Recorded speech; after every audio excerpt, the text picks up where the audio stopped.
सैया जी के दिहल काने का काना बलिया देवरू के दिहल हलाल उठला लिया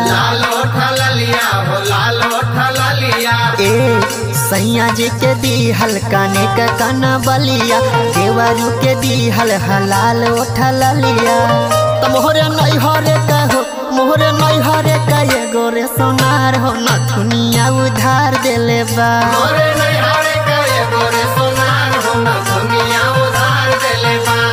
सैया जी के दिहल काने का काना बलिया देवरू के दिहल हलाल उठला लिया